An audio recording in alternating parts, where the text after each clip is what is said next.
morning. Ayan. You. Eto na, kasi meron nanonood sa atin na sobrang funny siya ng Juicy. She's 89 years old. Wow. She's Happy 9 years birthday. old. Gising pa siya. She's Lola Maring Clamor of Cavite. Hello po. At si Lawrence Lola Inas Maring. at si Monty Tirasol. Yes, of course. Hello. Birthday And of ngayon course, ni Monty. Lola Monty. Andito na siya direct after 10 years. Yes. And ito Okay. baon ko ay dinadikit ko kay Chef Francis Tolentino. Anyway, Ay, nanonood ang baon siya. ko ay nangyari sa isang Bar! correct. May iba pa ba? Hindi, resto bar. Resto Oo, bar. Bar niya Ito sa naman, dulo. ang sabi ko na kanina, iba blind item ko, pero sabi ng Twitter followers ko, wag na kasi live naman. So Okay. ito, sabi sa akin ng aking very reliable source, nangyari to sa isang bar sa Makati. Si Bianca Manalo and si Daniel Matsunaga. Merong nagchika sa akin, pero sabihin natin patanong para safe tayo na nagde-date na raw sila. And si Daniel, alam naman natin si Daniel na very friendly sa kanya mga fans. Yes. Ang sabi Si sa akin, Bianca? si Bianca, naloka nung naging masyado friendly si Daniel at nagdabog daw doon sa nasabing bar, binato ang kanyang mamahaling shoes at tumakbo.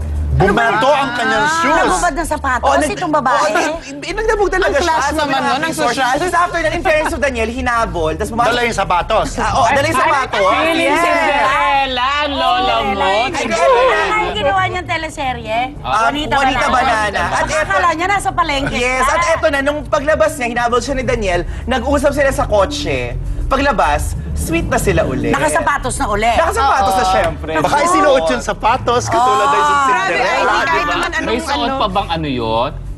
Ano ba? Nako, parang chika ito ng isang babae na lagi nating napapanood sa mga news programs. Sobrang insecure nito at naiinggit sa isang sikat na news anchor na lalaki. Ay nako, dinig na ating mga sources, informante na sinisiraan niya talaga ito. Napakabait to? pa naman itong news anchor na ito. Sino siya? Basta. Basta, umalis na po ang bagyo sa ating piling. Okay, mga ka-freshness. Ay, sino ba? Sino ba lagi natin pinag-uusapan dito? Anyway, mga ka-freshness, ito naman ang pag-uusapan natin. Merong isang kapatid actor na may matinding pinagdadaanan. Sino ito? Si Joseph Bitangcol. Let's watch this. Ang mabigat na pagsubok ngayong Miyerkules, ama ni Joseph Bitangcol, muling na-stroke. Kapatid actor, walang pangtustos sa ama. Hindi madali ang pinagdadaanan ngayon ng pamilya ng batang aktor na si Joseph Bitangcol dahil sa kalagayan ng kanyang amang may sakit. Stroke siya ulit, parang yun yung second time na na-stroke siya. So, ayun, syempre lahat kami nabigla na unexpected dahil akala namin okay na. Akala namin tuloy-tuloy na yung recovery niya pero yun, tinamaan ulit siya ng second time. Wala kami magagawa, nandun na.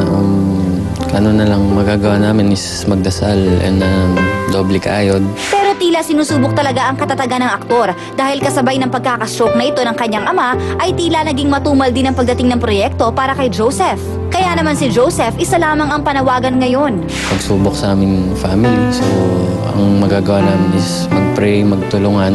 Siyempre walang iwanan. Tsaka, ayun, work hard para makabawi.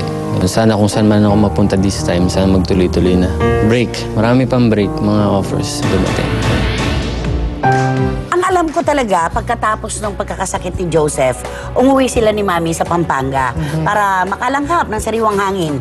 Talaga sinubok si Joseph this year. Ay, Na-aksidente, kawawa naman. na-stroke si Daddy, Ay. at tumumal ng trabaho. Yes. Pero tuloy ang buhay. Tsaka, Kaya natin. ano nangyayari sa lahat? Minsan Dahil talaga nangyayari sa timing lahat. yan eh. Baka parang gulong lang Mabuting yan. anak si Babalik Joseph, ako. makakabiling-baligtad. Ano Kaya siya natin. bibigyan ng Diyos na problema, hindi natin Hindi kaya. natin kaya. Nai-talented We naman learn yung from tao. this Totoo yan, totoo yan. Okay, on the lighter note.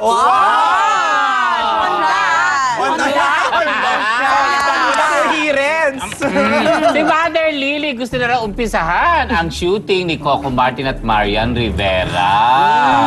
Gusto niya daw ito isabay sa kanyang birthday sa August. May tentative title na silang binigay. Ano daw? Ewan ko, bakit Anong ako sabi? mag-ano? Ano daw ang Ang title? title, hanggang ngayon, na ididirect ni Mario J. De Los Reyes. Ang tanong, makakapag-shooting ba si Coco? Kasi 3 Bakit? times a week siya, tapos meron pa siya makung anik-anik, di ba? So, abangan po natin pa. kung matutuloy yan. Diba ganda? Walang nagandahan. Sasamantalahin ko na ang panahon, Omar. Lloyd Arceo, maraming salamat. Juan Encarnacion. Correct. Siyempre, Tita Julie ng Cooperotti. Elvi Torres. Tito Manny Garcia. Yes. And, siyempre, Tita Norsky. Correct. Oh. Okay. Ayan, di ba? At narito Go na next. po ang blind item ni Shalalay.